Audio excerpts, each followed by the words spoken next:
Welcome back to the 5% Club. I'm Shayla King, a former C-suite executive turned business and life coach. And this is the podcast for leaders who want it all. The promotions, the paychecks, and luxurious amounts of time for the things that matter most. Each week, I'm going to teach you from my performance and happiness formula what it takes to rise to the top without burnout and overwhelm. Work less, make more, and design a life you love. That's what we do in the 5% Club. Let's go. Welcome back to the 5% Club podcast. I'm Shayla King, your favorite performance and happiness coach for female executives. And if you missed it, we just held our Promotion Playbook webinar. Inside of it, I explained exactly why leaders get stuck in middle management, and I explained the concept of the tragedy of the high performer. If you missed it, this is your chance. The replay is here, my loves, and I'm setting it up for you right now. We are opening the doors for the PH Lab March 7th through 12th, and you can actually pre-enroll and get a bonus with me to be able to have a strategy session before the lab ever begins. So go to shaylaking.com/PH Lab to secure your spot. And if you want to have a decision call with me beforehand, there are limited spots available where we can get on, talk about your unique situation, and make sure the lab is the right move for you. Bottom line, if you want to be a high-performing and happy executive, there's no better room for a woman in corporate to be in. We lift each other up. You learn all of the necessary skills and the mindset to allow you to get to the next level with less stress, less pressure, and make it fun. Feel alive again. All right, you'll learn it all now in this webinar. Enjoy. I hope to see you in the lab. Hello, hello, hello. Welcome to the Promotion Playbook. I'm Shayla King. I'll be your host and coaching guide today. So we're going to jump in today and go through the Promotion Playbook. And so you can also feel free in the chat, use it the entire time. So ask questions, give comments, let me know if you're feeling what I'm saying. One thing we do in the 5% Club, if you're not familiar, I host the 5% Club podcast, and I'm in charge of the 5% movement. And it's really simple. Everyone wants to be in the top 10%, the top 10% of performers, the top 10% of earners, but half the people at the top are miserable. And so we're doing it different over here. We call it the 5% Club. So as part of that, if there's anything that I'm saying that you're really resonating with, just give me a 5 in the chat and let me know that it is making sense to you as well. So I'm going to go ahead and pop the chat out so I can see everyone's comments today. And you guys can get to know each other too by just letting each other know what industry or role you're in. One thing that's kind of fun is I work with all my clients virtually. So I have clients across every industry and all over the country. And so you'll get to see, even just in our webinar chat today, what a variety of roles that we have as well. All right. So with that, let me share my screen. And then once I pop these up, I'm going to ask you one more time just to make sure you can see everything. So it should be loading now. And let me know that you can see that. Yeah, look already, manufacturing operations, government relations, corp dev. I was in corp dev for a while in M&A. Love it. Legal, advertising, healthcare. See what I mean? Isn't that interesting? And I'll go through my history a little bit with you guys today, but just so you know, I've basically worked in every industry except for healthcare. And then I had like 10 clients in a row from healthcare. So now I feel pretty comfortable with that as well. So we'll move pretty fast. I like to take out all the fluff in these things and always just give you what you need that's useful that you can actually do something with tomorrow. But I think it's important to know who I am and why you'd want to listen to me in the first place. So that's what this first slide's for, and everyone can see that, right? Give me a 5 if you can see it.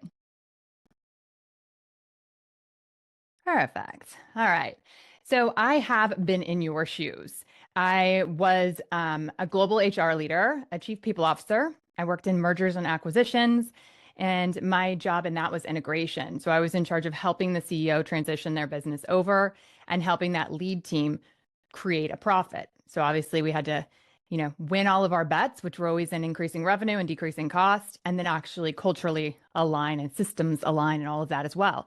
So as part of that, I got to work with every single person at a company. I worked for Coke Industries for 10 years and I worked for a company called Molex. So 45,000 employees and $7 billion in revenue, and getting to work with all of the different functional leaders. And so whichever one of those functions that you're in, I've probably interacted with somehow as I was integrating those businesses. So I love to just let you know up front that I probably get even the nuance of your business much more than most coaches. And I think that's important to know that, like, have you actually been in the thick of it? Have you worked for demanding companies that move fast, that expect a lot out of you while trying to also, get to your personal life together? And so I know what pressure looks like. I did all of that and was a global business leader while being a single mom. And I moved to Chicago and knew no one in the state. And I had 4 autoimmune diseases. So I got you. I know what pressure looks like. And I was stuck in middle management for a long time. I kept working harder and harder and sacrificing more and more and still not moving up. And so later, I created the performance and happiness formula, and it allowed me to rise to the C-suite. So I ended up becoming a chief people officer, and I worked less and less, and I kept making more and more. For a while, I was like, oh my God, they're going to figure it out. Like, this can't continue, right? But it did. And so I ended up getting to a point where I discovered it does get easier at the top. And when you know the system, when you have the performance and happiness formula behind you to make everything easier. And so I moved out of corporate and started doing this full time so I could help other leaders achieve all of their ambitions, go as high as you want in the organization while loving your whole damn life. All right. So that's a little bit about who I am. Let's talk about why you might be here. So maybe you want more visibility, pay, opportunity without burning yourself out. Give me a 5 if any of these resonate, okay? You're great at your job, but you feel stuck in middle management. You're balancing constant pressure at work with family responsibilities and it feels unsustainable. Or you're meant for more. You're just not sure what that next step is. Yeah, I see a ton of 5s in the comments. So one thing that I work on with my one-on-one clients is we get really clear on what our thoughts and our feelings are, because they drive the results that we have. And so I'm going to share with you something kind of intimate on this next slide. These are the things that I have felt, that my clients have felt, and it's the kind of things that you think, but you never want to say out loud. And so again, you can give me a 5 if any of these resonate. The first is I'm taken advantage of at work and home. People will take as much as I can possibly give, and they always want more. And I'm just never going to catch up. The second is promotions go to the guy who's friends with the leader. Like, it's a rigged system. It's not going to work for me. Or I'm so effing exhausted. If you ask a room full of working moms, is anybody tired? Like, every hand's going to go up, right? Or this one I thought was really personal and deep and very relatable. Like, you love your family so much, but work can be so stressful that when you walk in the door to your family or out of your home office to your family, you just think, please don't talk to me. Please don't talk to me. Please don't talk to me. And you want to give them your best, but you feel like you're giving scraps to your family. Does that resonate with anybody? Yeah. If you've ever questioned, is it really possible to be an executive and a good mom? Or I hear this a lot. Should I just take a step back? Like, just until my kids are older. Clearly, this doesn't work. And so maybe I should just stop worrying and caring about myself and being selfish, and I should just take a step back for the good of my family. Or everyone around me is asking me, why can't I just be happy with a good enough life? Has anyone ever had a family member ask them that? I had that a lot. I had an ex-in-law who said I only worked because I loved shoes. Has anyone ever had somebody say something that, or at least think that about them? Yeah, no, not that we work because we're passionate, because we're good at what we do, because we like providing for our family, because we love working, because we are a natural born leader. We work for material possessions only, right? And what it implies that's underneath it that's so important is it's saying, if you're a good mom, you wouldn't do it. If you cared enough about your kids, you would give up all of your ambition. And my friends, it's bullshit. It's absolute bullshit. We are meant to lead. We have this skill set, and so many of us have a desire. And if someone's desire is to stay home, that's beautiful. But we will not be guilted into thinking our ambition is bad because it's not. And then finally, the thing that I hear is they're gonna find out I'm not as good as they think. They're gonna realize that they promoted the wrong person. They're gonna realize I don't know what I'm doing. It's that little inner critic voice. Does anybody have an inner critic voice? Yeah, I have all of my clients name theirs because we all have them. And it's a whole nother call and another subject, but our inner voice is actually designed to keep us exactly where we are. Because when we do something different, it actually is scared that it's going to be dangerous for us. And so it wants it all to be the same. So if any of these resonate, then you are absolutely in the right place. And so I'm going to tell you when I kind of had my breakthrough moment, because I think the story is worth hearing because it may sound really familiar to you. So I was having on paper the full American dream. I was in my late 20s. I was married. I had 2 kids. I had 2 dogs, everything but the picket fence, right? I also had 2 bosses. Has anybody ever had 2 bosses? Good old matrix organization. And so I had one that was an early bird that would start emailing me at 4 in the morning, and one that was a night owl that would email me until 1:30 in the morning. And I just felt like it was never ending. Anybody ever feel like the requests come constantly from everywhere? And so I tried this thing that I knew to do, which was work harder than everyone else. And that's how you'll succeed. And I felt all this pressure that, like, if I was going to compete with the men at work, the men had support. And so I couldn't say no. I had to volunteer for the things, because if I didn't volunteer, then I wouldn't be able to keep up, and I would be seen as less than. See, she's a mom. I told you she couldn't do it. Has anyone ever felt that way? I knew she wouldn't be as dedicated. I knew she couldn't be as committed because she's got kids. There's actually some science and studies that have been done that say that if a woman leaves for a child's activity, it negatively affects her performance review or her pay. But you can guess in the chat for me, what do you think happens if a man leaves for a child's activity?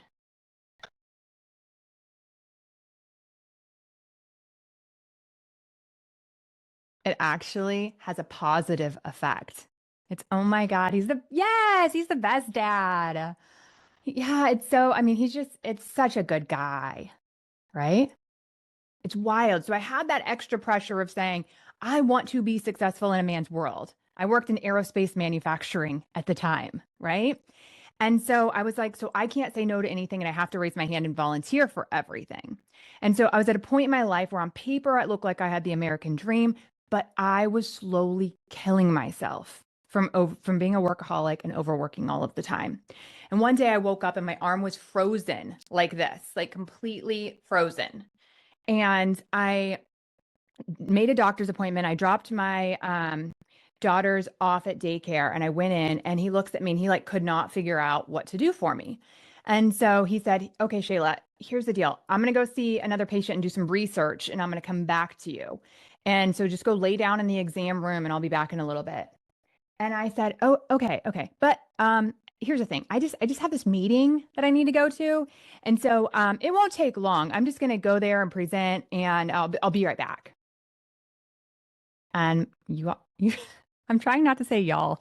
I moved to Texas and it's happened, and I thought it would never happen, and it did. So I was trying to say you all, everyone. Have you ever like had that type of meeting where it felt like this is the meeting? And if I don't fly your y'all flag. Jennifer, are you from Texas? Okay. So everyone's okay, perfect. Austin, me too. Okay. So y'all, have you ever felt that way? Have you ever had those meetings that just feel like so much pressure? And it's like, this is my one opportunity to shine, to show them I'm capable, to show them that I'm ready for that next promotion. And so that's what it felt like. I call it like FOMO, like fear of missing out. But we have it in the workplace and we put all this extra pressure, like it's our only chance. And so that's what I thought. And so, oh, even in Canada, I could say, y'all, let's go. Okay. So I went into the meeting and I grabbed a manila folder and I held it over my arm so that nobody would notice that my arm was paralyzed. And I went back to the doctor and he gave me a shot and it still wouldn't loosen up. And he looked at me in the eyes and he said, Shayla, if you do not slow down, you will die. And I kept letting that play over and over and over in my head. And on my drive home, I just kept thinking, there has to be another way. No one ever asks men if they can be successful and good parents. And I have, still thinking about it, I'm getting emotional, but I have 2 little girls and I want them to know what is possible for them in this world. I want them to know that they can be wildly successful and happy, that it doesn't have to deplete their health. And so I looked around for ideas of like who has done this and I couldn't find one. But that day, I picked my girls up and I sent them into the house and I'm sitting in my car and I just start bawling. And that was the day that I promised myself, I will find another way. And so, yeah, I think a lot of us feel this way. I see the comments in the chat and it's like there is another way. And what I'm so glad to tell you, the good news of all of this is that it works, okay? So I started obsessively studying 3 things. First, what makes some people more successful than others? And I had a head start because at that point I led leadership development for a Boeing commercial division. And then second, what makes some people happier than others and what makes some people healthier than others. And I was like, that's what I want. I want all 3. I want to be successful. I want to be an extraordinary parent. And I want to actually enjoy my life. And I had never met a woman that had all 3. At the company that I worked for, we had 110,000 people at one time.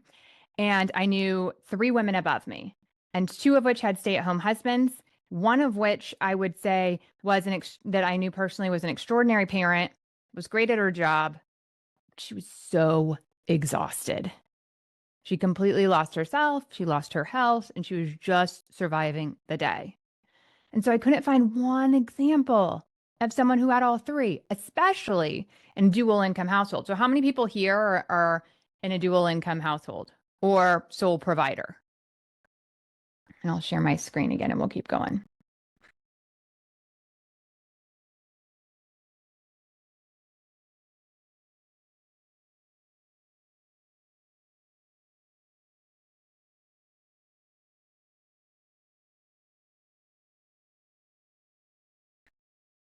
All right. Yeah. Okay. So we've got sole. Dink, remind me, that's like no kids, dual income, no kids. Yeah. Dinks are the rich ones. Just kidding. Okay, lots of sole providers, lots of dual. That's where I think the challenge comes. And then how many of you are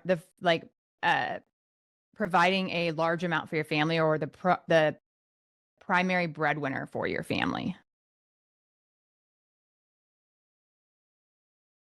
Yeah. So I was the first female breadwinner in my family's lineage. And I want you to ask yourself that. If you're the sole provider, if you are the breadwinner, are you the first female to ever do it in your family's lineage? Yeah. That's wild. This is what I want you to hear and to know right now then. They ask us to work like we don't have kids and to have kids like we don't have a job. And the expectations are absolutely ridiculous. Absolutely ridiculous. And so we're just not going to opt into them. We're not opting out of them. We're not opting into them. Okay. Because we know that if we follow the playbook that everybody has for us, and we make everybody happy with how much we're doing for them and being good girls and doing all the right things and being nice and being helpful and volunteering and showing we're strong and doing all the things they want us to do, we will end up like the 95%.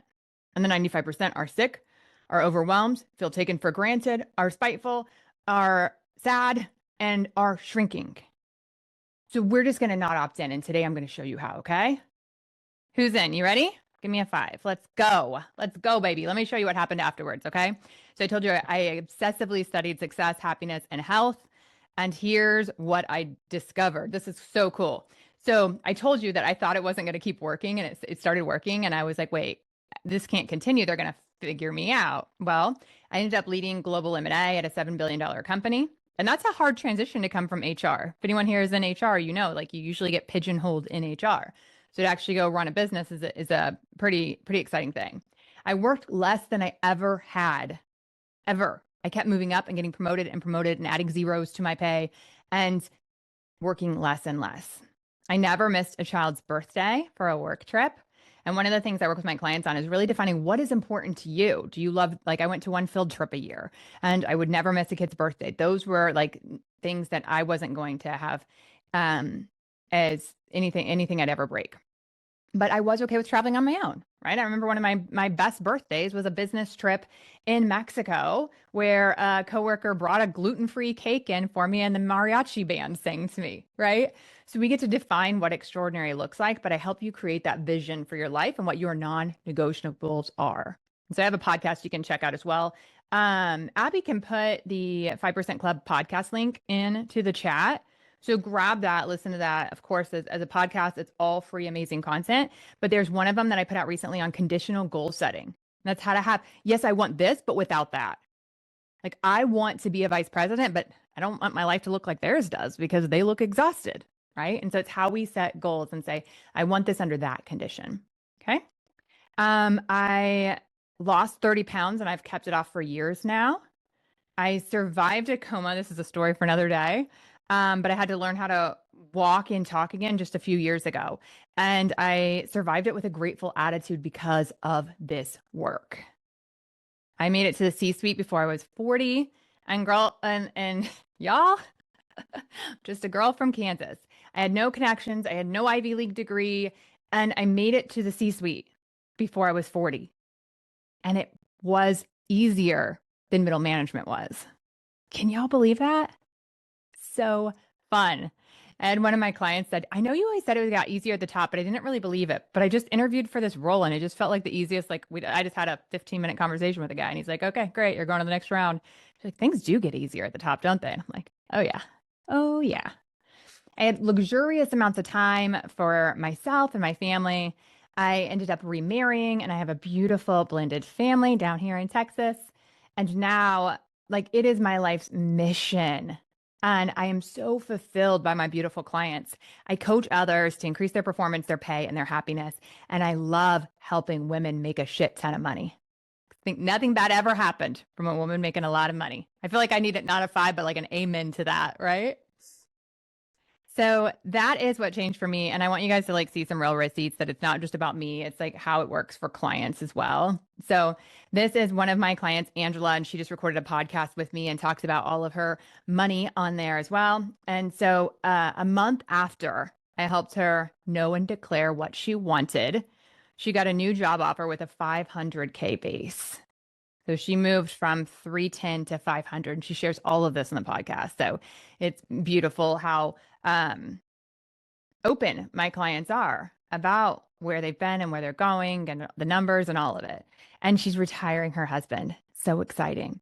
But when we talked, she was saying, you know, I've got probably 4 years left. I'm okay with sliding back a role. I want to move. And if I could just find something in a state that I want and, you know, maybe even go back to an old company and just take a, you know, director role, then I'd be fine with it.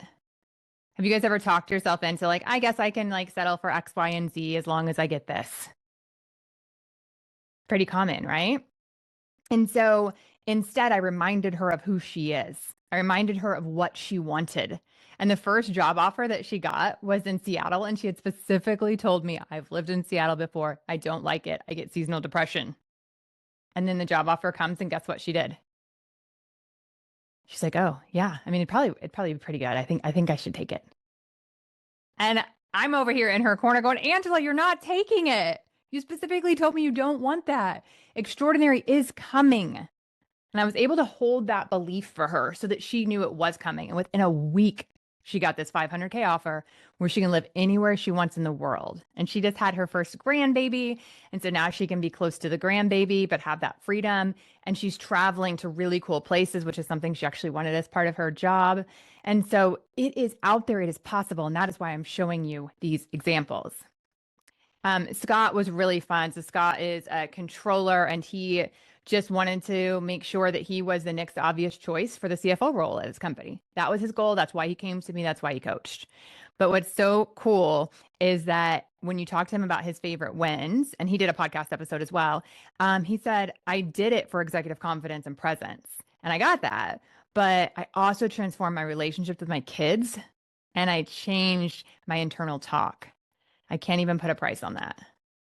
And so I'm the coach that is the coach for executives for your performance and your happiness. So we can talk about and go through any area of your life that matters because we are fooling ourselves if we act like they're so separate. They're not. And the skill sets that we learn in one area help us in another because part of what we're going to work on is like reducing your internal critic and turning up that confidence, and that will affect your entire life. Let me go through one more, and then I'm going to take you through exactly why leaders get stuck in middle management. So this last one is a marketing leader, and she said, I just got a $24,000 raise. I know it wouldn't have happened without you, but my favorite win is how we restructured my evenings to have time with my kids, my spouse, my life, and myself, life-changing. And so that's what this is all about, is how do we make a life plan and a life strategy instead of just a promotion strategy. Make sense? All right. Let's go into what keeps leaders stuck and worn out in middle management.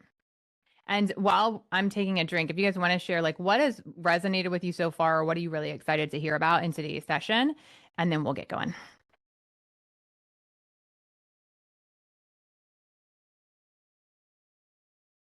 I always love being able to customize these to whatever you really are coming here for and want today. So drop questions, say, here's what I'd love to hear from you about, whatever it is throughout the presentation today. All right. So what keeps leaders stuck and worn out in middle management? It's something that I call the tragedy of the high performer. And here is how it goes. First off, you come to a company and you get a role and they give you this dinner plate full of work. You got some salmon, you got some rice, you got some asparagus. You with me? Okay. And then one of your coworkers isn't doing so well with his plate of work.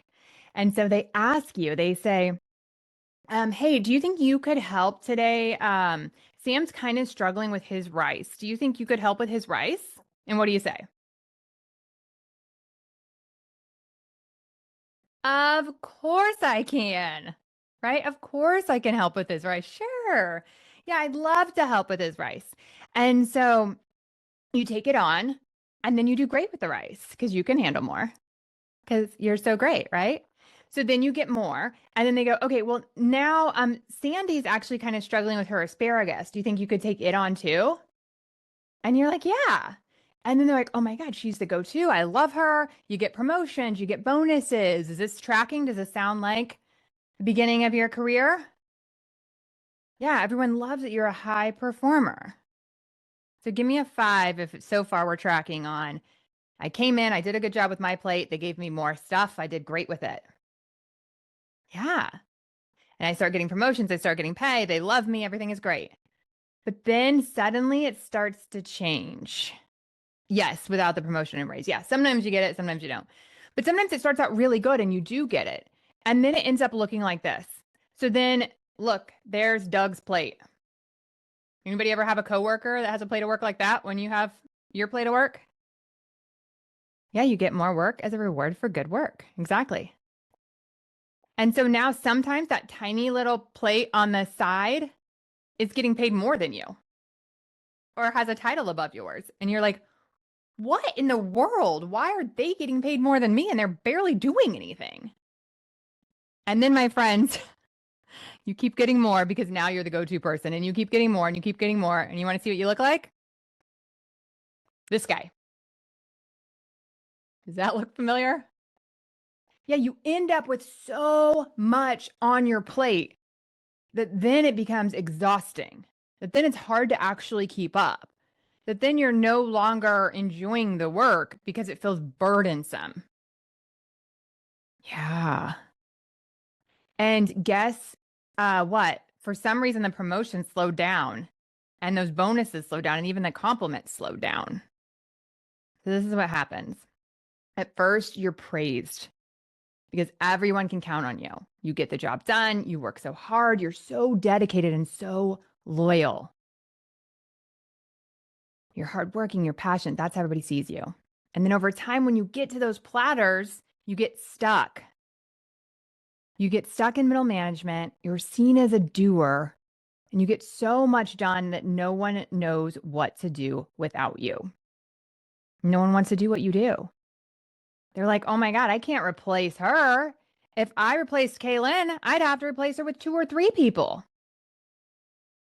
And it gets so bad that you end up being physically exhausted or ill.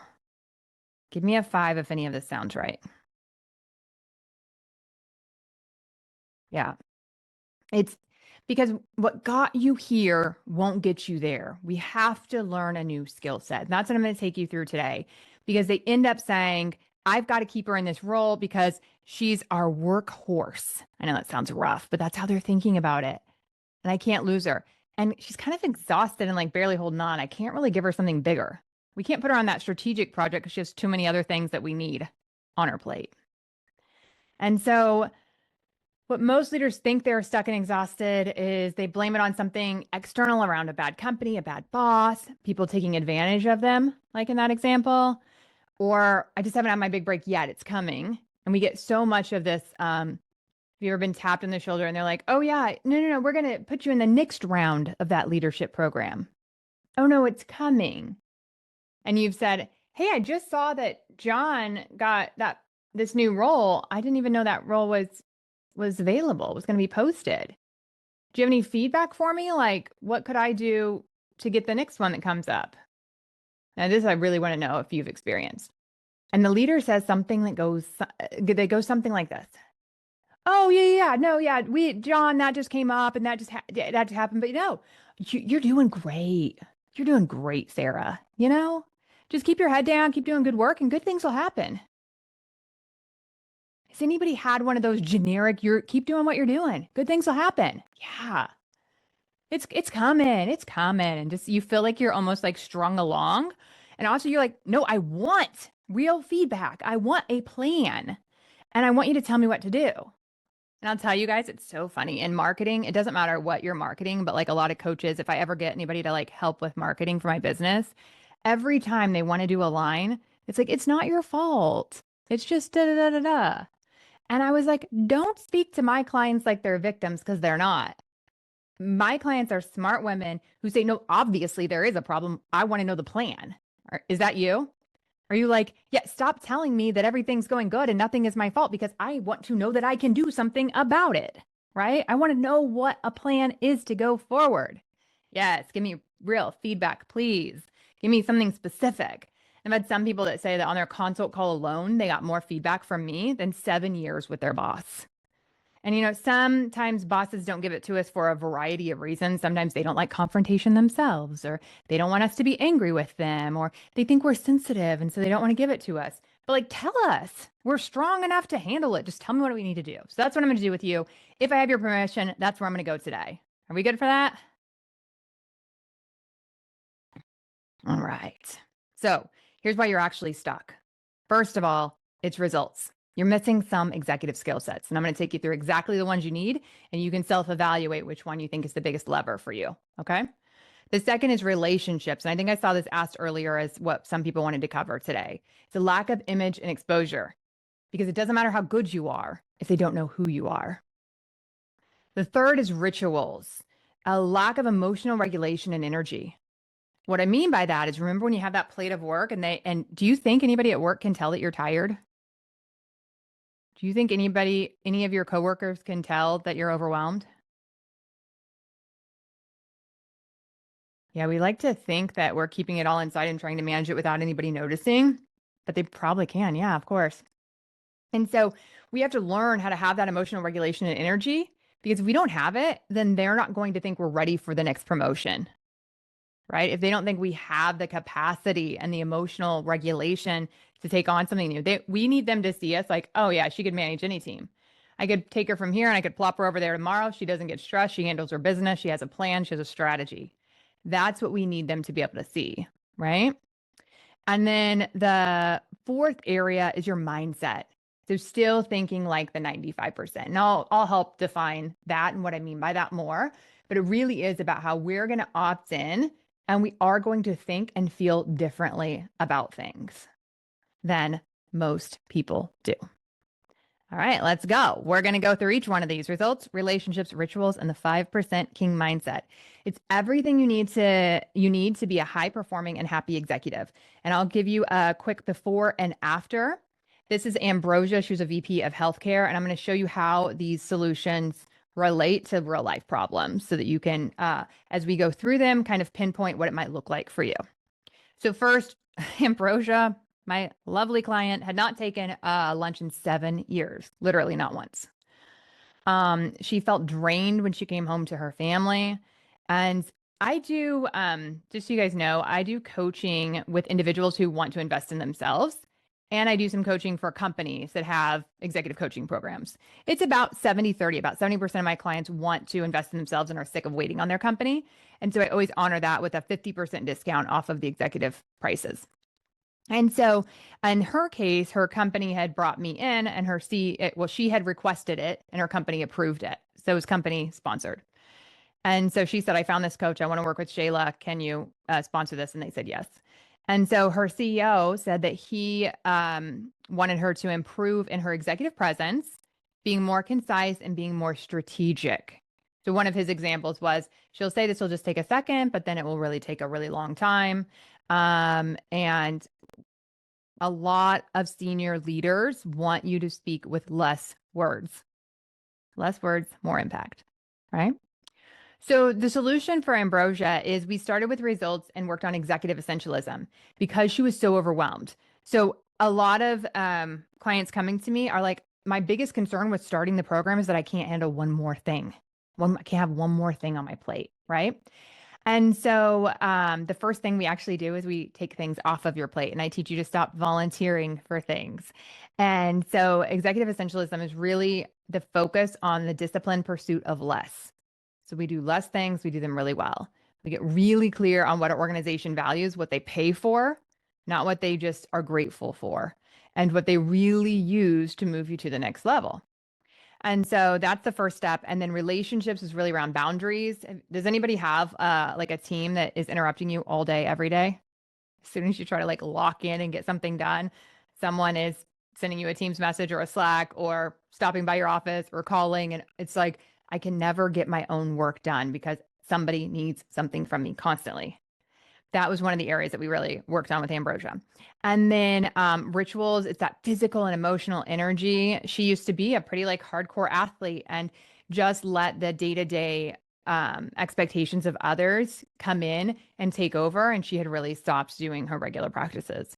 And then finally, under results, this is everyone's favorite module in the PH Lab, and it's executive systems, strategy, and storytelling. And so I'll go through this a little bit more, but basically, you know how to manage projects and you know how to manage your team. This is your system for managing up, for being seen at the executive level as a leader, for getting that kind of buy-in, for tying everybody into your team's initiatives, why they're important, what you're working on, and what you are not working on. And so I teach you a system that you can use so that then they can say, oh, I could put Shayla in this group or this group or this group because she's an executive leader that has her own process, always keeps me informed, and always does what she says she's going to do. Make sense? Yeah. So her outcome, she said, I take vacations without my laptop and regular lunches with my team and friends. I talk to the board and CEO with confidence, know exactly what matters and what doesn't. She told me it just felt like after she learned this decision making that everything was simple. She said, I knew in a conversation, it's like everything slowed down. I knew exactly what mattered, what's in it, and what to say. She got back into CrossFit. She volunteers in her daughter's classroom now. She got promoted. and she's consistently evolving. So these are the kind of things that can happen when you deploy the performance and happiness formula. And so we're going to go through the 4 steps now. All right. First one is executive presence, executive essentialism, and executive strategy, systems, and storytelling. And I think I heard somebody say earlier that one of the things that they wanted to get out of this was a little bit more around visibility and executive presence. I'm trying to scroll back to see that.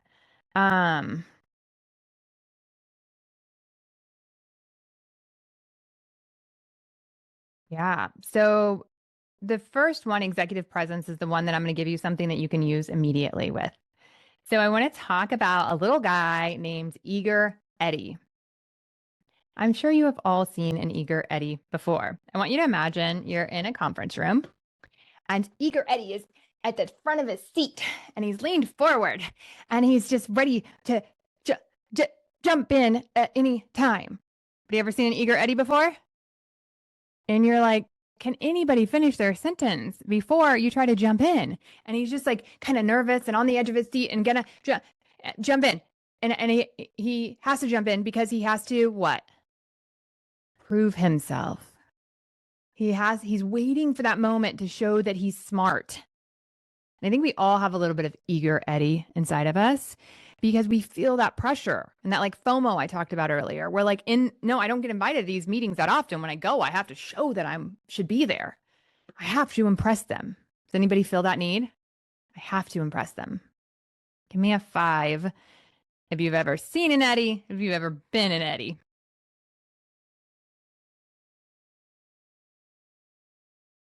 Yeah, and I think it happens. When it happens, it comes across 3 ways. So first of all, there's the aggressive Eddie. So he's the one that just interrupts, talks louder and louder until everybody listens to him because the loudest voice is the most powerful voice. We've all seen one of those, right? Or the second is the one that is, the second is the one that is more junior. So you almost think of them like the intern and you almost have this like, oh, yeah, they just don't get it yet. They just don't have any business acumen. They don't know when they're supposed to talk and when they shouldn't. And you're almost like, oh, they're just so new. Or the third, which I think is maybe even the saddest, is it just comes across almost as like pathetic because you're just try hard is what my teenage girl. Anybody have teenagers? My teenage girls would call it a try hard. You're just trying too hard to prove yourself and to show that you're okay. And so I want you to think about that meeting where you see that person leaning forward. And then I want you to juxtapose it to your CEO because your CEO is sitting back in their chair. And I try to be close to my mic so you can hear me, but your CEO is relaxed. And your CEO is listening to everybody else because your CEO has nothing to prove. They're just trying to solve the business problem at hand. They're not coming in at all. I have 2 teenage daughters too, Meredith. We'll pray for each other. No, they're a lot of fun. But your CEO is calm and confident because he knows he belongs in the room. And he's not focused on himself or herself at all. He's focused on the business problem at hand. And you can do the exact same thing. And if you watch the room, I want you the next time that you're in a room, this is your evolve work for the week, is I want you to watch and say, who is Eager Eddie and who is CEO executive vibes? Because you don't have to be the CEO to act that way. And there are some people that just exude that confidence. Have you ever had somebody walk into a room and you're just like, damn, I don't know who they are, but they must be important. I don't know who they are, but they must be confident. Yeah, that's what you want. And so inside the lab, I really do a lot of mindset work with you so that you feel that way coming in. But the very simple thing you can do, and I have a cute little clip on LinkedIn that, Abby, do you mind adding my LinkedIn too in case anybody's not following me there? I have a cute little video that we put out that is just before your next meeting. I want you to do this with me. And it has you take a breath with me and then say some positive affirmations. And I know that some people can disregard positive affirmations as just being silly, but when you do it the right way, you can completely shift your energy in 90 seconds, right? When I remind myself I belong in the room, when I remind myself they asked me to come here for a reason, when I remind myself that we all put our pants on the same way, when I remind myself that I'm curious going into this meeting, that I'm happy to field questions that won't throw me off. When I remind myself when I go in, I'm going to share my objective for the meeting today, if you're leading it, and I'm going to ask, what else would you like to cover? That I'm not going to be rushed, and we have luxurious amounts of time for this conversation, and that I have nothing to prove. And when I can take a few deep breaths and remind myself that I'm safe and secure and calm and I belong, then it can get me out of that subconscious energy and need to prove. Because trust me, when you're eager Eddie, people can tell. And what we're going to do inside the Performance and Happiness Lab is we're going to give you enough confidence to where not only do you feel confident in the room, but everyone else feels it. And they see you as that next obvious choice. Make sense? All right, your evolve work for the week is to watch the room and notice the difference between eager Eddies and CEO executive energy. And then try to put yourself into that energy. All right. All right. The other two areas of inside of results that you have to master in order to be a high performing and happy executive is executive essentialism and executive strategies, systems, and storytelling. Are you an eager Eddie if no one answers and you decide to answer? No, not at all. So eager Eddie is about the energy. Are you answering to be able to help move the conversation forward? Are you answering from a place of helping the business? Are you answering from a need to prove? Does that make sense? Yeah. It's not even about how much you say or what you say. It's about why you're saying it. Yeah. So you can absolutely help. And then we're trying to help the business. Great. That you see how that comes across so different? You can tell when the guy or gal is trying to prove. You can tell that difference in energy. It's also when they talk a little too long and they add in some extra compliments. I had one guy, oh my God, I don't think he's ever had a conversation in his life without doing a name drop of either a person or a city. So it'd be like, when I was with the Sultan or when I was with this NBA player in Dubai, right? Like every single story. And you're like, calm down. You don't need to do all that. You're doing too much, And so we have an adult version of that we do in the workplace. And we want to instead focus on the business itself instead of ourselves, instead of what we have to prove or how we have to behave in the meeting. All right, let's move on. So out of those three, I just want you to write down 1, 2, or 3. Which one do you think, if you improved, would help you the most improve your executive results? Is it 1, executive presence, 2, executive essentialism, or 3, executive strategy, systems, and storytelling? Choose yours and throw it in the chat for me.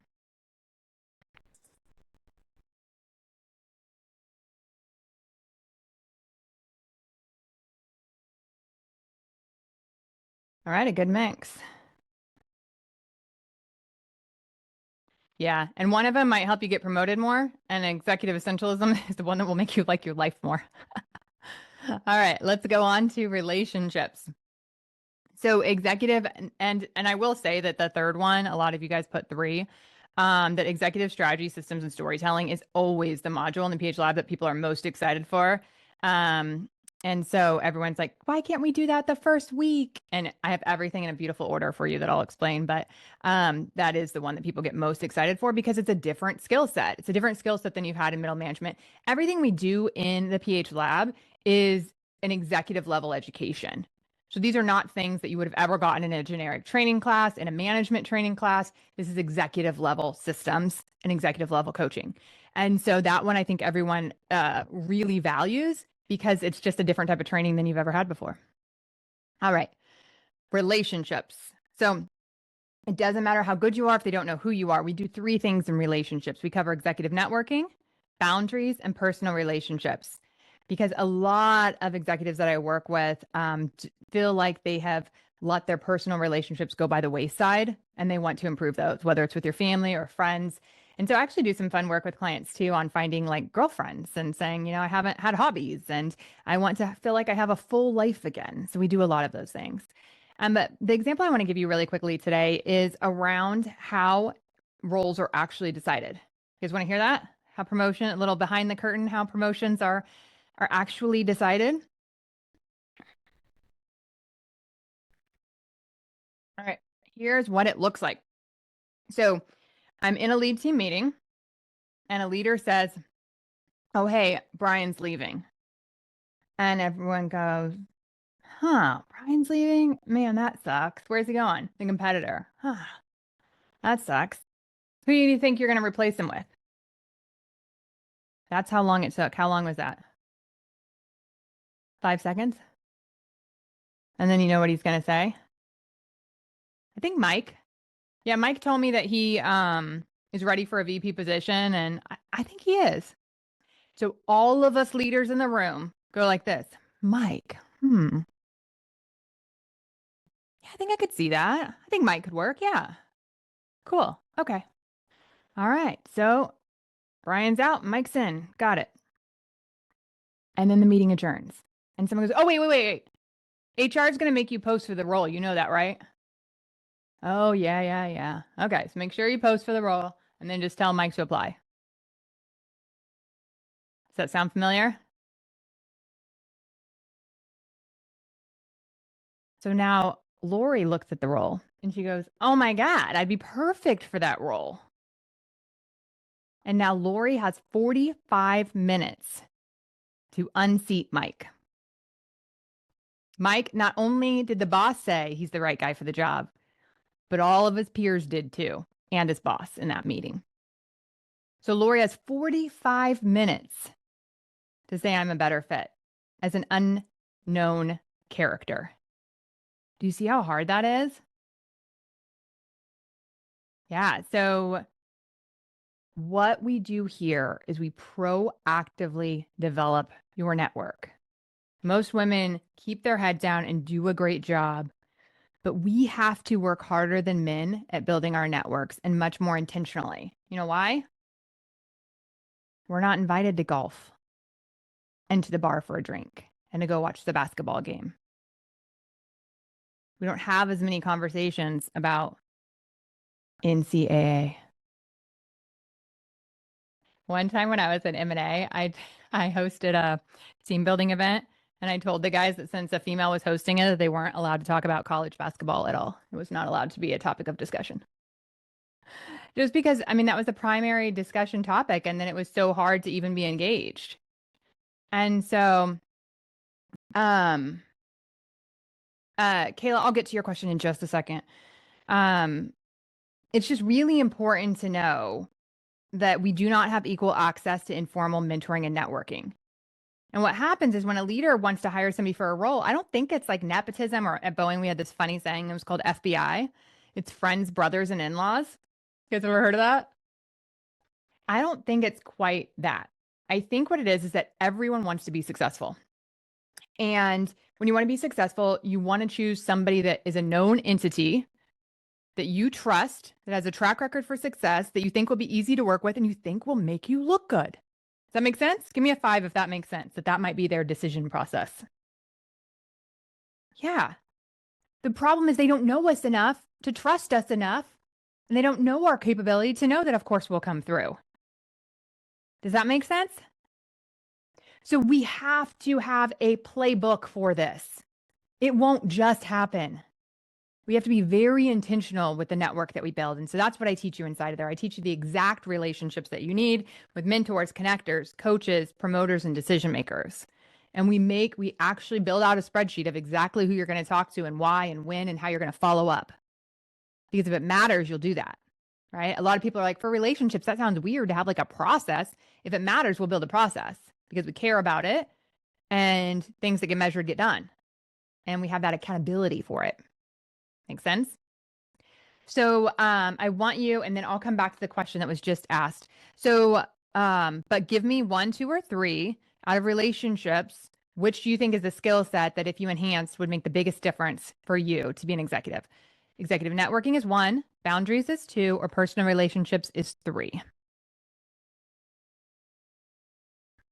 How to overcome folks who are intimidated by you. We work on that a lot with our approach, and I give really honest feedback about when you said it like this, here's how it could have came across. And is there a different way? And so we do a couple of things. One is I will always work with you guys on like, what can you actually do instead of, because we can't change other people, right? So we're going to say, what can we do? And we're going to try some new approaches and see if they work. And then we're also going to care a lot less about what other people think and how they react. And then we're going to figure out what our options are. So for instance, and I'm simplifying this, but Jennifer, if you had somebody who you felt like was intimidated by you, then we'd first work on your approach, see if there's some things that we could do different. And then we'd see if it works. And if it does work with that person, great, we've made progress and that will help you with other relationships. If it doesn't work with that person because that person is just always going to put you in a box and be intimidated by you, then we just move on. And then we say like, okay, so what other relationships do we need to build? And we're just not going to let that bother us because silly little people do silly little things. And there is a beautiful podcast about that you guys can find, an episode called Silly Little People as well. And it really helps us to not let silly little people stress us out and take our energy. And I'm having so much fun with y'all today. I just want to let you know I am running a little long. So if you can stick with me, I'll get you through the rest of the playbook. And then I will also tell you and answer any questions you have about the PH Lab. So I'm going to jump to one slide real quick, just so that you guys know, and I'll have Abby, can you put in the chat? Everyone can have a one-on-one conversation with me. And so you can book a decision call where we can talk through your unique situation and figure out if the PH Lab is right for you. But I do have a webinar bonus for you. So I'm going to hit this before 1 o'clock, and then I'm going to answer Kayla's question, and then we'll finish up. So first of all, I want you to book your decision call now. Grab the link. There's like limited times that are available. So you should go on my calendar right now to book it, because the PH Lab enrollment actually starts March 12th through the 17th. And if you sign up before the 12th, before enrollment officially opens, it's a webinar bonus for being on with me today, then you're actually going to get a free one-on-one strategy session with me. Now, my one-on-one clients, it's like to coach with me for a year and an executive coaching package is $35,000. So this is a really cool benefit to be able to get one-on-one time with me, because I only do a few of those now, because now everything is moved to the Performance and Happiness Lab. So it's really rare to get this kind of one-on-one session with me, and we can get through so much in one strategy session. And so if you pre-book and sign up for the PH Lab before March 12th, you will receive that as well. So I wanted to make sure that for anyone that has to drop off, that you were aware of that. And then Abby's giving you the link to book inside of the chat. And the on the decision call, it's basically you tell me your situation. I'll listen. I'll tell you what I think might be getting in the way. And then I'll tell you whether or not I think the PH Lab is right for you. It's really simple. It's no pressure. We're going to have 10 to 20 leaders in this cohort of the PH Lab. And I've had hundreds of people that have signed up for the webinars are interested. So there's zero pressure. Like, if it's right for you, I will tell you. I think there's no better room for women in corporate to be in. Just the support alone of the network that you get and the beauty of that, it's absolutely worth the price. It's a $10,000 program. I mentioned to you earlier that if you're investing in yourself versus your company, that I give you half off. So you're actually going to get it for just $5,000, and there's a 3-pay option. So it's like anyone making over 100K that's either already an executive or wants to be one, it's a no-brainer. You should be in the room. And so I wanted to make sure for anyone that had to drop off that you had that information. Any questions before I jump back into where we were with relationships and to Kayla's question? I'm going to check the chat now, and then I'll go back to that. Sorry, that was a little out of order. We're having so much fun today. I went a little long on some of the interaction. Okay, so she's got the decision link in there. I need an Abby. Everybody needs an Abby. Abby's amazing. Actually, if I went back to the corporate right now, I would hire out of my own pocket an assistant for sure. If I was at, any level to be able to afford to. Okay. So would you stay at a company if your boss said she was blocking you and has on so many accounts? So I have a lot of people that come to me and they immediately are like, I want out. I don't want to do this anymore. And so what I like to do is I like to build up the skill sets and the areas that you need to improve while you're still in that role that you're excited about leaving. And I'll tell you why. So I think of it as like a sandbox. Let me get back to the right slide.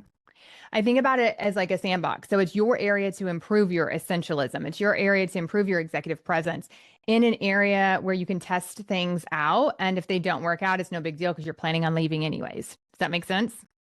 And so what happens is if we get you a brand new job, but you haven't learned these skill sets yet, it's going to be harder, not impossible, but harder for you to implement because what do you want to do when you get to a brand new job? When you get to a brand new job, you want to prove yourself. You want to jump in the deep end. So any habits that you have of overworking, overcompensating, saying yes too much, not having boundaries, not showing up at the executive level, being a doer, those show up a lot when we're trying to please in a new role. Does that make sense? So it's kind of fun sometimes to start working on these things while you're in that role and then while you start your job search. But bottom line is you have so many options that if you don't like something about your job, or you have a blocker in your job, listen, I don't know, there's some great saying about like where a rose blooms or whatever. It's I can't think of it right now, but the point is I do that sometimes just so you guys know, like I can't remember saying, so I'm always like, it's as long as, throw it as far as, and I never remember how to finish it. But I do know my point. And my point is, why are we staying in places that make it harder on ourselves? There are places, let me show you some of these. There are places that you can move to. Like, oh, Ellie's a good one. But I have just so many of them where people's entire lives change once they go to another company and the new company sees them completely differently. And it's like, oh my God, you're an executive. You're phenomenal. I want all of your knowledge. And the last place treated you like kind of, to the side, like we don't really need your feedback on this. We're good. Why would you not? There are places that will absolutely respect you and pay you and give you opportunities. We don't need to make it harder on ourselves. And so the number one reason why people stay put is because that little voice in our brain says, but it's safe here and the unknown is scary. I got you. Like I help people find new roles and get into new opportunities and go to new levels every single day. And one of the reasons that I built the PH Lab is because I got to hear all of these amazing stories from my clients and see what was possible, but they weren't getting to see it for themselves. And so I created the Performance and Happiness Lab so that you could see and normalize how much success people are having. And so to answer that question, I'm going to show you a few of these. So this one is Ellie. And Ellie was told she should be grateful with a 3% raise. Has anyone ever been told that before? That you should be grateful? Other people got less, or some people didn't get anything this year. You should really be grateful. She's like, I had my best year of my life and I got a 3% raise. What the hell? What the helly? So she called me and said, I feel like this is wrong, but also I have a little bit of an inner voice saying, maybe they're right. Maybe I should feel lucky. Maybe this should be enough. And so she was having that kind of conflict. And I, learned about her, learned about how she was performing. And I'm like, oh my God, of course you deserve more. Like she was a rock star in her field and had done kind of that, kind of grown up in that company as well. And so she knew she was exceeding expectations and not being rewarded for it, but she felt that imposter syndrome and thought she had little girl communication tendencies. And so, yeah, another thing that I just want to mention as I'm seeing some of the comments come through is we want to find you the right organization too and the right role. And so it's a perfect time to build your skill sets, to start building those relationships. And I call it bulletproofing your career. We're going to get you FU money. We're going to get you FU relationships and FU skill set.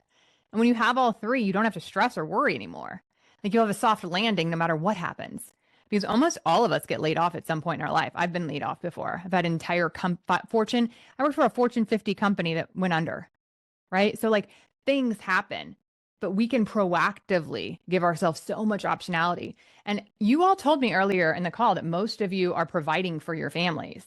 So I feel like it's something where we kind of owe it to ourselves to have those options.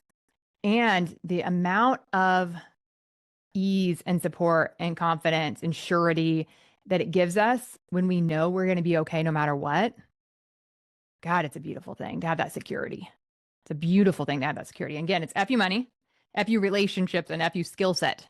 And so that's what you build inside the PH lab so that you have all of those things. You don't have to worry about a layoff, and so that you can easily say, let me see what else is out there. Let me go find something that is bigger and better and bolder and will actually appreciate me and they'll pay me what I deserve. And y'all, I be getting women paid. I have so many examples to share of women just making more and more than they ever thought they could.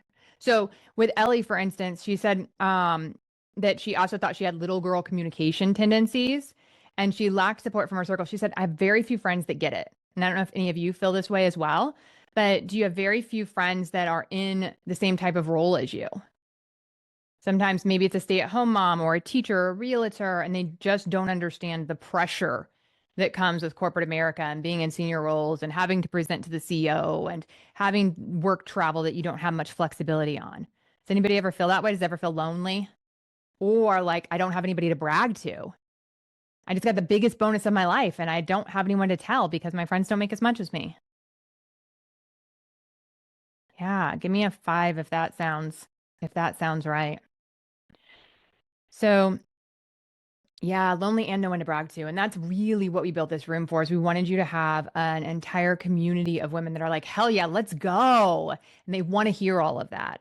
And so I had another woman in the last PH lab who just went through the process. So we worked together to give you a timeline. So she wanted a new role, was having issues with her boss. Actually, this is very similar to your question, was having issues with her boss. And she wanted a new role. And we worked on her communication skills first. And we worked on her executive presence and her confidence. So then she was confident enough to apply. Within 4 months, she went through the lab, she got a new job, and she was really trying to get out. Some of you are going to something, some of you are coming from something, right? Trying to get away from something. And so she was trying to get away. And so she said, listen, I will take a pay cut to get into this culture. I really like this other company. And obviously nothing's working out with my situation and my boss. And she had been there over 15 years. So super scary to leave, right? And so within 4 months, we got her the job. And then again, I reminded her of who she was. I was like, you're not taking a pay cut, right? And so I helped her negotiate the role. And she ended up getting her dream job, starting in a culture that she absolutely loves and making more than she was making. And that's the kind of results we get all day. But even in that 4 months, she was able to learn the skill sets that now she's coming in, and they literally complimented her. They said communication was one of the things we were really looking for in this level. And you just knocked it out of the park in the interview. We just thought you felt so poised and so executive, and that's what we needed. And that was her number one area she wanted to work on. Isn't that so cool? Yeah. Sorry, I get geeky excited about my clients. Anyhow, okay. So back to Ellie. So Ellie ended up getting a new role. Hers, I think, was within 6 months. She said her base increased by 45K, her bonus increased, and she 10x'd her happiness. And so she said, I walked into my new role with executive presence and confidence, and people immediately looked to me for guidance. And I'm no longer triggered by rejection or underpayment. She went through another interview where they're like, you want how much? And so like the recruiter was kind of rude to her about it. And they're like, oh my God, that's a lot. And she's like, oh, it's fine if you guys don't pay that, then it's just not a fit. She had no 5-minute funeral. We teach that too. She had no 5-minute funeral. She just didn't care. Like, you don't have to agree with me, and what you think of me isn't my business and isn't my problem. She just moved on. Okay, well, no problem. If that's not a fit for your range, then we're just not a fit. No problem. Wish you the best of luck in your search. Right? And so she said she's built intentional relationships. She protects her energy with the daily rituals, and she makes decisions based on values without guilt. The sky is the limit. I see more potential in myself and my life than I ever thought possible. Pretty cool, huh? All right. We had one more we were on relationships. So did you guys give me your 1, 2, 3 yet? I think you did, on executive networking, boundaries, or personal relationships. So the next one is rituals. Inside of rituals, we cover physical energy, emotional energy, and designing joy. Oh, I know what I didn't give you. I didn't give you your homework for that one. Okay. We call it evolve work. Your evolve work for relationships. And you can write down this assignment right now and do it as soon as you get off the call. I want you 3 names of people internally that you're going to reach out to, and 3 names of people externally that you're going to reach out to. Now you can reach out and rekindle a relationship that you haven't had in a while and just, catch up. Or you can reach out specifically and say, know and declare what you want. and say, I am looking for this to be my next role. I wanted to see if I could grab 15 minutes with you so that you can help walk me through what would be necessary to be ready. Do you hear how I said that? I want this, and I'm asking you to walk beside me and help me build a plan so that I can be ready. And there's some magic to saying it like that, because a lot of leaders come across defensive, and especially if they don't know you, they're like, oh, you think you're ready for this role, huh? And they get this like ego weird thing going. And so we want to make sure that they're not defensive, but instead they're side by side. We're asking them to come along with us and build a plan and give us their advice. People love advising. And so they get to come along beside us and help us. And then they can find out how good you are because they didn't know you that well. They can find out, oh God, you actually have almost every trait we need. I would just go work on X or Y. And you can get really good advice as well. And so that's a really easy way to position it. I'd like my next role to be. And I wanted to see if you can help me understand what I would need to be ready. Make sense? All right, give me a 5 if you got your homework for relationships.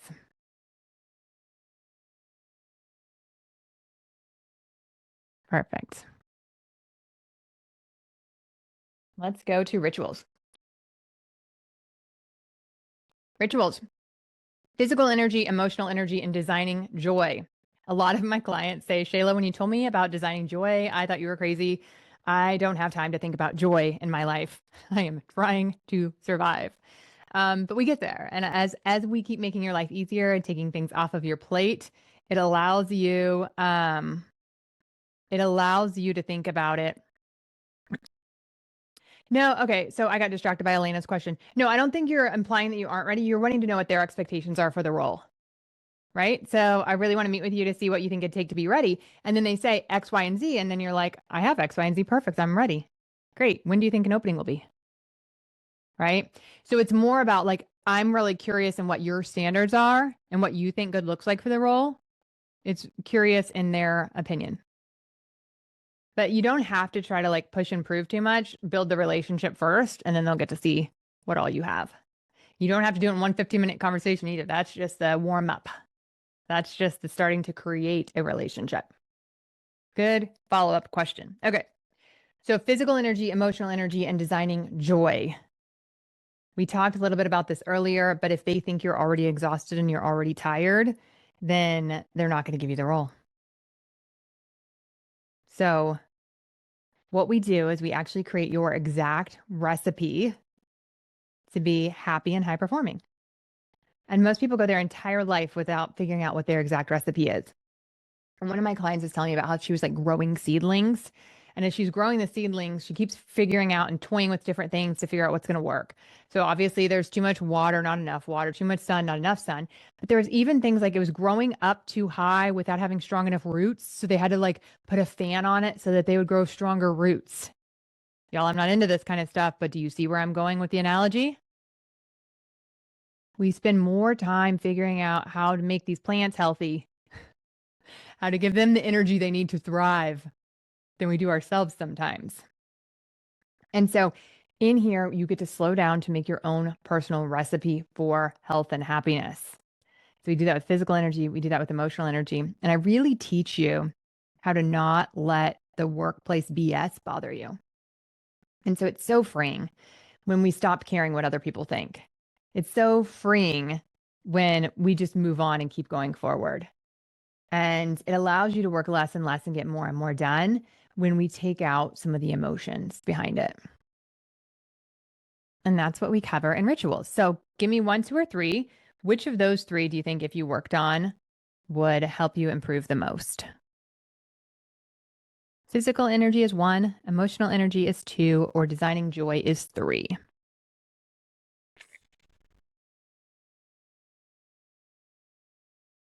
Lots of 2s, yeah. Yeah, we spend a lot of time on 2.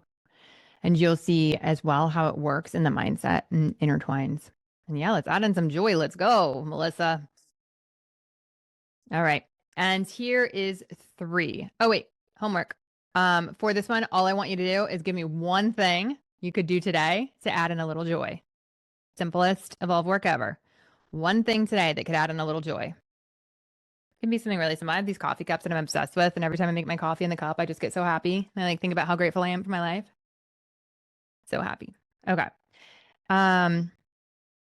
And so find one thing today that you can do to design joy into your life. And I love like asking yourself in the mirror in the morning, hey, Shayla, what do you need from me today? What's one thing I can do for you? What's one thing that would make you happy?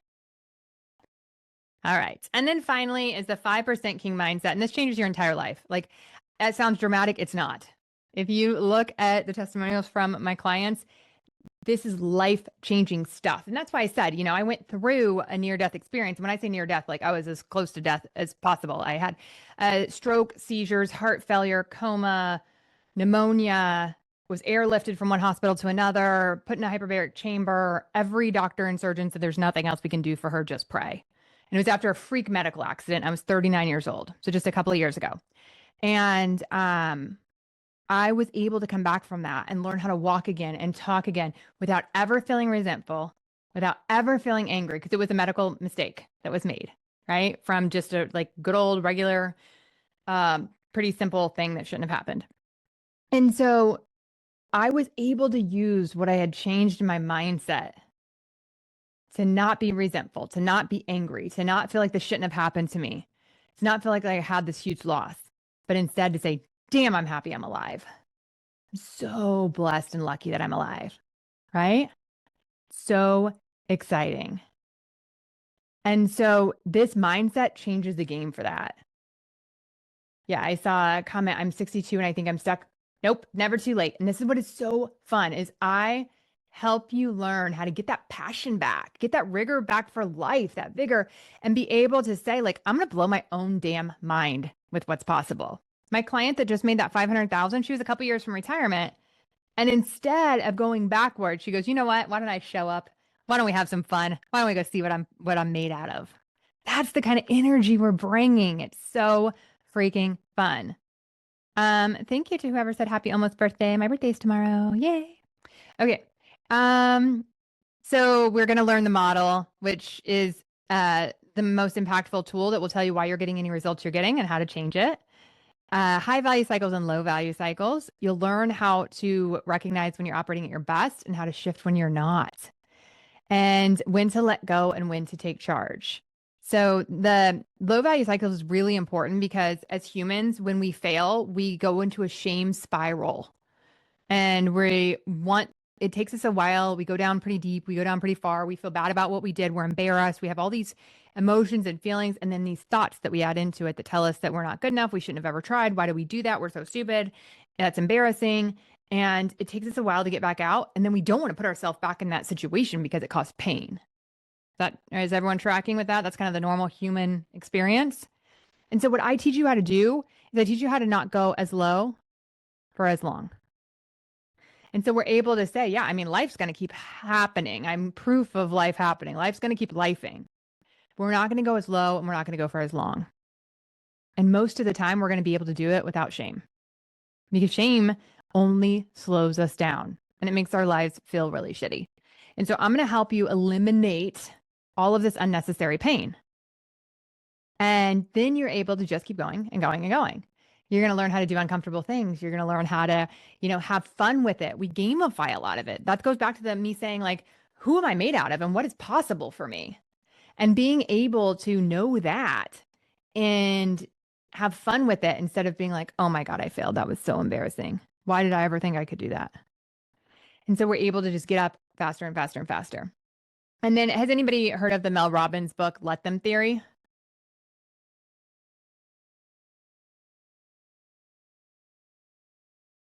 Yeah. So number 3 really relates to that. And it's the entire idea is like, let them be wrong about you. Let go of your expectations for other people. Let them mess up, let them do all these things. And it brings you such peace in your life. And so I teach you what things to let go of and when to take charge. And by the end of it, you feel so powerful. You're like, my life is extraordinary and I'm in charge of designing it all. It's just so fun. So fun. Okay. So for this one, I want you to think about one thing that you can let someone be wrong about. Not sure if I'll work for this one. One thing Somebody doesn't like about you, somebody thinks you're doing wrong, somebody, says you're letting them down. What's one of those that you could let go of? Just not care anymore. That's your evolve work for the 5% King mindset. All right. So I already showed you Ellie's story. So now it's really simple. You have a choice. You can continue where you are, or you can learn the PH formula. And I would love to be your coach and guide you through what is possible. And it's higher level roles with less stress. It's more money and more influence, luxurious amounts of time for the things that matter most. You can be fully present at work and at home, and you can feel alive again, not just productive. So I've shown you the problem and the solution, and I want to show you the system that I built for it. So this is the Performance and Happiness Lab, and it's everything you need to be a high-performing and happy executive, and we cover everything I just showed you in the Promotion Playbook. We cover the results, the relationships, the rituals, and the mindset. And so this is just like, I'm going to show you a screenshot that's going to be kind of hard to read, but this just shows you how the flow works. So every phase, we go through one of each. We go through a mindset module, a results, relationships, rituals module, and then you have a week in there for reflection and implementation. And then we go on to the next phase and we go through again, mindset, results, relationships, rituals. Make sense? So it's all of those modules we covered today, but that's how they flow out so that you're getting one of each every month. So I told you earlier, you can book your decision call. I would love to actually get to meet some of you that are on the call, and let's talk about your unique situation. And I'll just be honest and tell you whether I think it'll work for you or not. And you'll get some free advice on like what might be keeping you stuck that you can, that you could work on to really get to the next level. And again, if you sign up, and you can sign up without talking to me, I just like to give that option so that if you want to, you can. But if you already know that you're in and you're like, this is what I want to be a part of, and even I'll get to it in a second, but the network that you get, like fire, I can't even explain. But you can go to shaylaking.com/phlab now, and you can go ahead and sign up. And if you sign up before March 12th, you're going to get that strategy session with me as well. And all enrollment ends on March 17th. So I want to explain to you what the format looks like for the program. And so one of the things that I did is I spent 20 years in leadership development. So I really understand what leaders need with training programs. And I wanted to make this one unique and different. And so one of the things that I know from a lot of training programs that you go through is you get great content, but then you don't get a chance to actually ask your questions, right? And so one of the pieces that you're going to get in here is, in addition to the 12 modules, you're going to get hot seat coaching with me. And this is where you get to jump in and say, here's what's happening in my world this week, and here's what I need the most help with. Or here's my goal, and here's what I need the most help with. Or I'm implementing this module, and here's what I need the most help with. And so you will raise your hand, you'll get live personalized coaching, you'll get real-time answers to your specific challenges, and you're going to learn from your peers that are going through similar leadership dynamics. And so I never knew until I was in a program that had this, how much I would value hearing other people's coaching. It's almost like you can like take it in a little bit easier too when you're not the one getting coached. So that's kind of interesting to think about. And then you're like, oh my God, I hadn't even thought about that situation. I could definitely apply that. So, and then just knowing you're not alone and that others are feeling this too, I think can really help with some of that loneliness. And then one aha moment can change everything. So as an executive, you don't even have to like be at every call and do every single thing. There's going to be one of these moments where you're like, oh my God, that was the shift I needed. It changed everything for me. So then the next thing that I realized, has anyone ever been to a conference and it was so motivating and you were so excited by it? And then you come back and you're like, on Monday, I'm going to implement it all. Like, this is so exciting. I'm starting a new system. I'm starting a new process. Monday, I'm going to implement it all. Give me a 5 if you've ever felt that way. You're so excited, hot out of training. And then what happens on Monday? You have a very full inbox from being gone. And people add a lot more meetings to your calendar, right? And so it kind of like comes and it goes. And so I know that's how life works for busy executives. So the next piece that I added was very intentional for that. It actually added built-in implementation. And so I haven't seen a program have something like this before. Here's how it works. So you're going to meet for an hour on Fridays. We call it Future Fridays. And it's going to be with all of your peers. I'm actually not even on that call. And the first half an hour, you turn your cameras off and you just do your implementation. And so each week, whatever our topic is, I'm going to give you a very short and very focused item to do. Kind of like our homework today, like find 3 people and schedule your coffee chats with them. And so you're going to use that half an hour to do your personal implementation so that this thing doesn't fall to the wayside, so that you don't have time that's booked over by other people. So you always have this dedicated time. And so it's built in implementation. And then you're going to have half an hour with your peers. And I'll explain the peer networking part, but I want to give an example with the Evolve work. So let's say that I said that you are going to create your spreadsheet of who you're going to network with. And then I want you to actually go out and talk to those people, right? And so you're going to talk to your network and say, hey, I have to prep for these. I think it's weird and awkward, and I don't want to be awkward. And so can we role play? Or what do you guys use for icebreakers? And you can use that second half an hour to fully implement the material and get that role playing and get that advice and that guidance. And so the other piece of it, I mentioned earlier that I got to see all my clients' wins and what was possible. And it was like so exciting and motivating, inspiring. But I wanted to create a space where you guys get to see that from each other. And so the networking was huge for me. But I've been in programs where they say, oh, you're going to get this network. It's going to be great. But then you actually just listen to the person teach the whole time. And then you never get a chance to actually connect with the other people on the call. And then they are like, hey, don't set up side groups and da-da-da. So it's like, I didn't really feel like I networked. I couldn't even find anyone else in the, and have a private conversation ever with anybody else. So it's built in. So that same hour that's on your calendar, the first half an hour, you do your implementation, and the second half an hour is built in peer networking. So you're going to expand your network with growth-minded leaders. Some of these are the leaders that will open doors for you to new roles. Some of these leaders are the ones that are going to give you advice as your, I keep getting all the office housework where I have to present to the board. I've never done that before. And you can share real-time challenges and learn from others. And you'll get honest feedback, fresh perspectives from outside of your organization. It's a really safe place to bring all this because no one there works with you and no one's there is judging you. And no one there is going to, go back and have a conversation with anybody. It actually gives you a group of people who really care about you and want you to win. And that's why I say the network alone is worth the price of admission, because it is going to make you feel so held and supported and like anything is possible. All right. And then the other thing is you're busy executives. So if you can't always come because something comes up, I created everything to be on demand with recordings, worksheets, and all of your tools. So we have a portal that you're going to get, and every module is going to be pre-recorded in there. So the results, relationships, rituals, mindset, those are all pre-recorded. You can watch them as soon as you sign up, and you'll have access to those continually. And then what you're going to get is also those Tuesdays when I'm further going deeper into the topic and I'm doing hot seat coaching, you're going to get those recordings as well.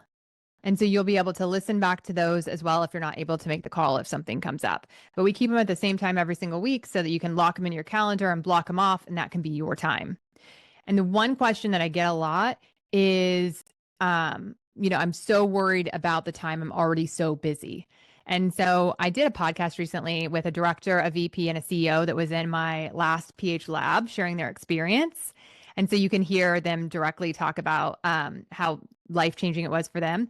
But the CEO said, I was like, I don't know about this group thing. I just came for one-on-one coaching. And I don't know that I have 2 hours a week. I'm so busy already. This is crazy. And she said that she got relief as soon as she got into the lab because she learned executive essentialism and discernment and some of these skills. And she said those ended up being my 2 favorite hours of the week. And I looked forward to them every single week. And then I never had any problems with missing them because I became the kind of person who always does what I say I'm going to do. It's who I am. It's what I do. They're on my schedule. I go and I love it. So really fun. You guys can hear from the ladies on that podcast as well. But let me recap for you. Here is everything that you get in the lab. So you're going to get the 12 modules of executive training and coaching. You're going to get live weekly teaching with the hot seat coaching from me. You're going to get a peer cohort of ambitious leaders in a similar position. tools, templates, and frameworks that you'll use forever, and that embedded implementation time that really is a game changer for the accountability part, and then that proven system for performance and happiness. As I mentioned before, corporate, it's $10K if your company's sponsoring it. But if you're paying for yourself, which most of my clients do, I take 50% off. So it's only $5K. And if you need it, there is a 3-pay option available as well.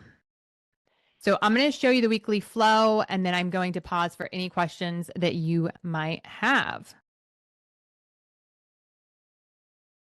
All right. So first of all, you're going to have that pre-recorded module. It's already in the system, 5 to 15-minute video on that week's topic. Then we're going to have our live weekly call on Tuesdays. I'll teach that week's topic, and I'll open the room up for hot seat coaching. And on Fridays, you're going to have your peer-led session with 30 minutes of solo evolve work to apply the lesson to your real life, and 30 minutes of peer connection and practice to build relationships, rituals, and mindset and grow your network. And it's really how you stop learning and start applying. So I built this with so much intention from my time in leadership development and adult learning to be, and I call it a lab because it's completely transformative. You get to learn and apply while you're in the lab. And so by the end, you're going to walk away with your personalized promotion playbook, your executive relationship plan, your rituals blueprint, and a 5% concept as a leader. So let me show you a couple more results and throw in your questions. So if you're on the fence at all, if you're wondering if this is right for you, I want to be able to answer your questions now or on our call. So drop it in the chat now if you have a question, and I will answer it for you right after we go through this slide.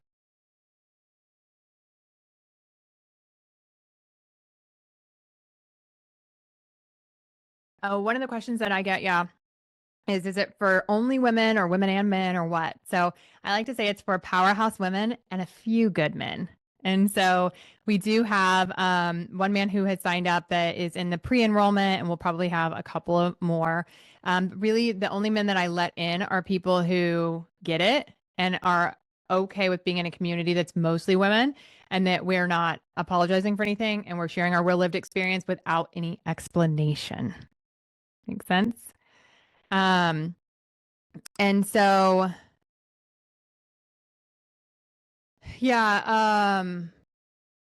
Elena, if you want to send me an email, we can talk about the exact time frames and make sure that it works for you. If you have any like standing meetings at that time. And so, perfect. Love to talk to you, Meredith. It'd be fun to see you in your decision call. And then I'm going to just put my email in here too. If anybody has questions, you can send me a note directly. And we can talk through the call times and all of that as well. Okay. I know we have different time zones and all of that. So what results have your clients seen? This guy was promoted in 3 months after being stuck for 3 years. So he literally applied for 3 years on LinkedIn and was hearing crickets, or 3 years internally and 2 years on LinkedIn. And all he wanted was a GM role. And within 3 months, we got him the GM role at his company that he had been trying for 2 years. And so it really was around knowing and declaring what you wanted, and then networking to be seen so people actually know what you want. The next one I love. So this is where she did go to a competitor and a 90K raise, and I actually like my job now. I used to feel invisible. Now I'm respected, paid well, and excited to show up. So how many clients are typically in each lab? We're going to have about 10 to 20 in this lab.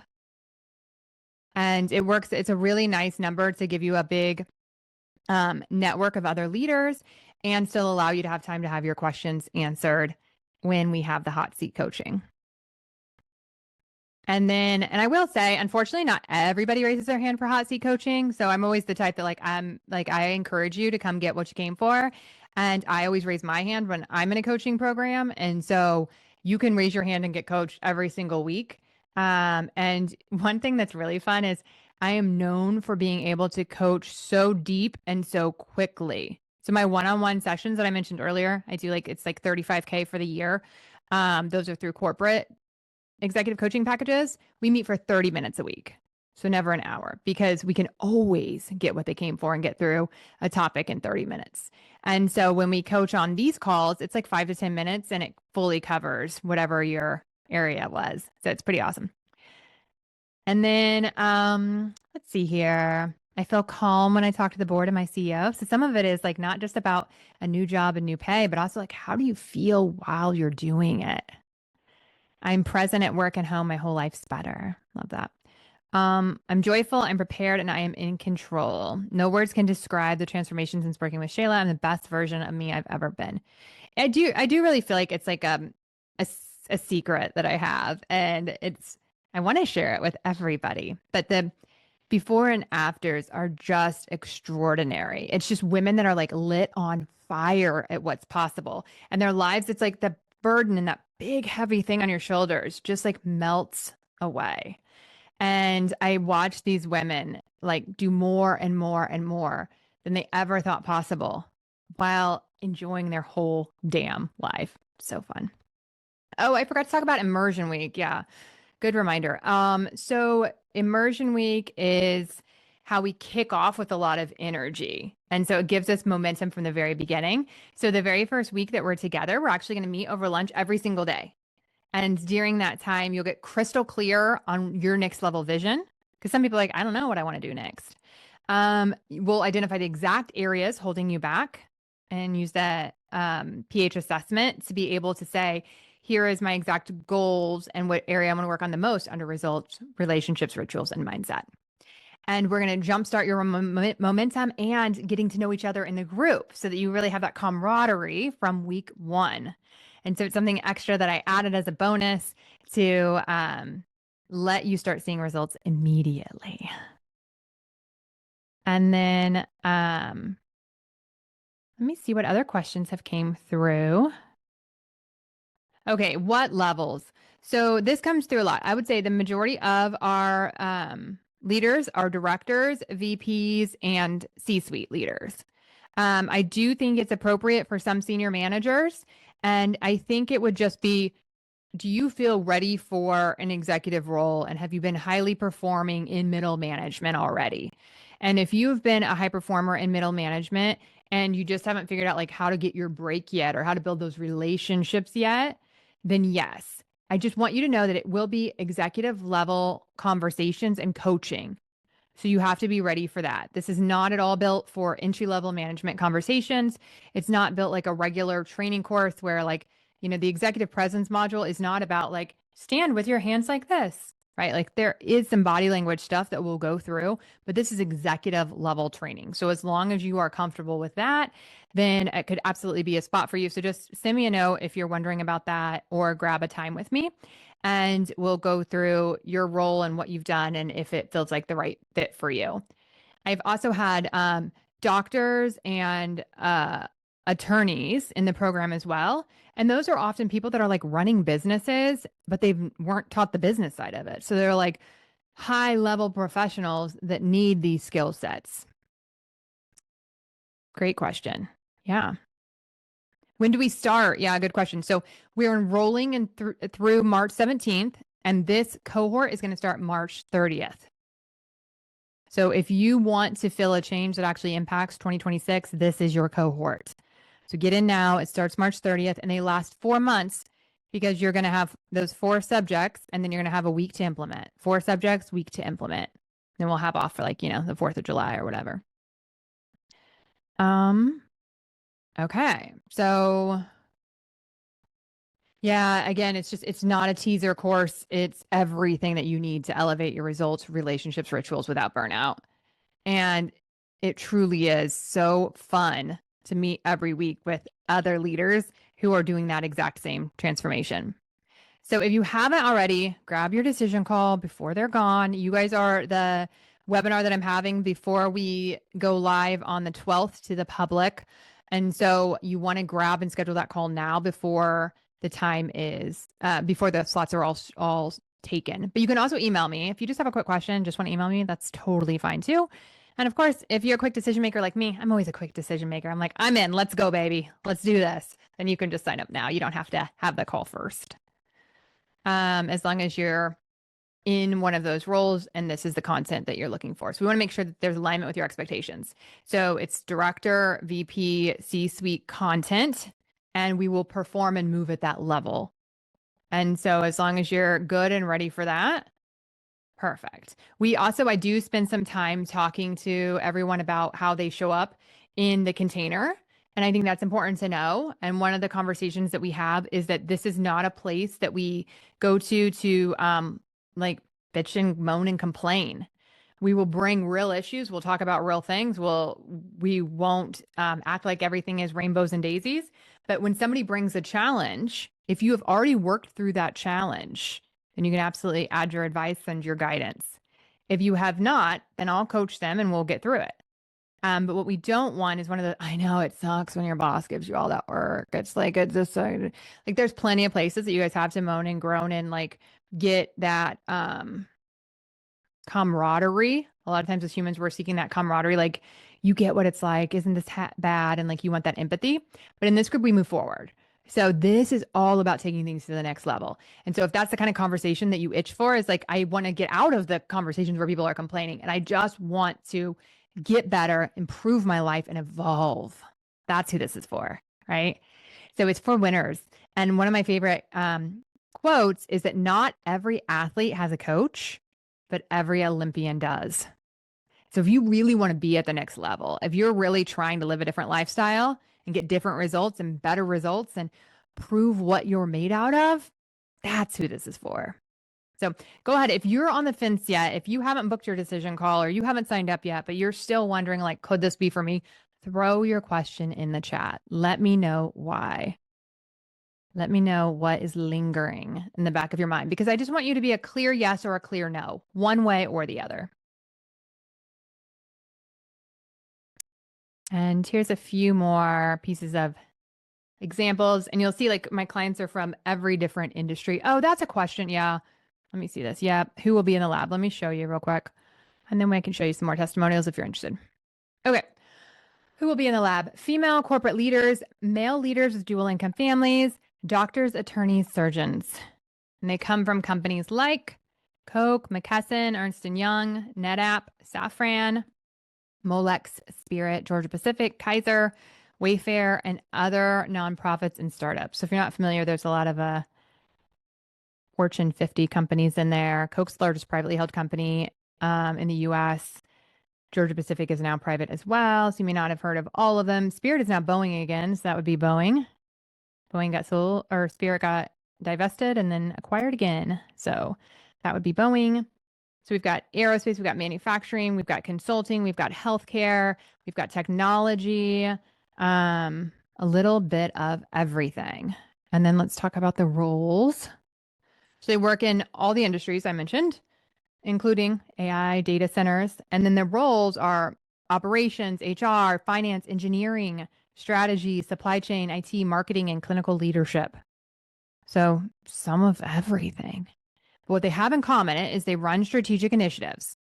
They lead global teams and they deliver under intense pressure, all while raising kids, managing households, and asking themselves, is it actually possible to be ambitious, be a great parent, and actually enjoy your life? And friends, I will tell you it is. I love my freaking life so much. It's so beautiful. And it's the joy of my life to be able to help other people enjoy theirs. All right, I'll show you a couple more results and then throw your questions in the chat. So yeah, Carrie works in technology, and she said, I feel like no statement can quite capture the breadth and depth of my growth these several months. And this is where I'm saying, like, people come to me not because they're broken, but because they're ready for the next level and they know coaches help them get there faster. And they want a coach who's been there and done that. So she said, I consider myself confident, capable, and top-notch before working with Shayla. Since working with her, I am joyful, I am prepared, I'm in control. I'm making thoughtful, intentional decisions that have added value to my life. My days have more meaning and excitement. And I'm the best version of me I've ever been. So a lot of what we do is we figure out, what do you want? And it doesn't have to look at all like what anybody else wants. And so we create your plan for a beautiful life and your life design, and then we help you get it. It's really that simple. All right, I'll take you through a few more testimonials and then we'll wrap up if there's no more questions. I'm just going to leave this on the screen for a second so you can take a look.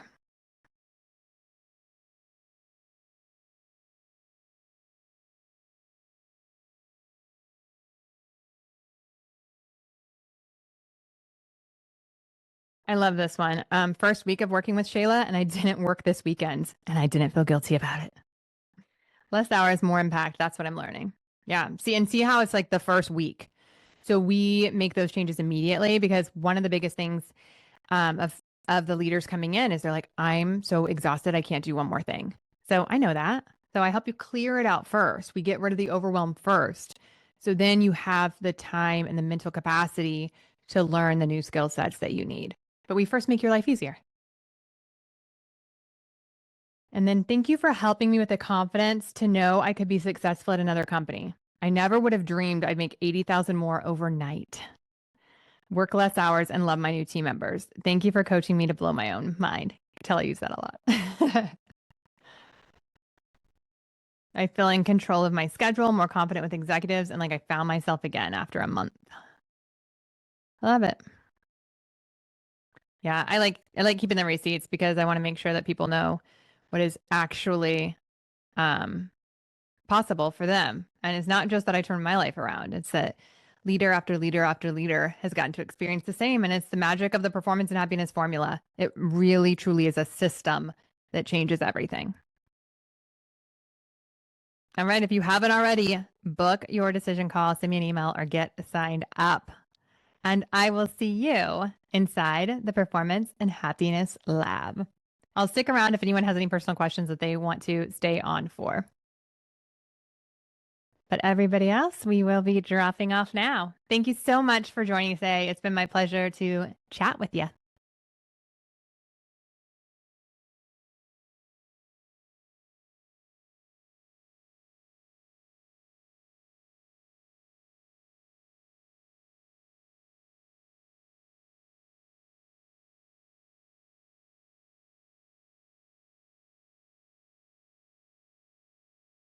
All right. Thanks, everyone. Thanks for joining me in the 5% Club today. If you're ready to make more, work less, and design a life you love, then go to shaylaking.com and join the waitlist. You'll be the first to know when there's openings to work with me in one-on-one coaching or the Performance and Happiness Lab, my group container where you will learn to be a high-performing, highly paid executive who loves your whole life. I'll see you there.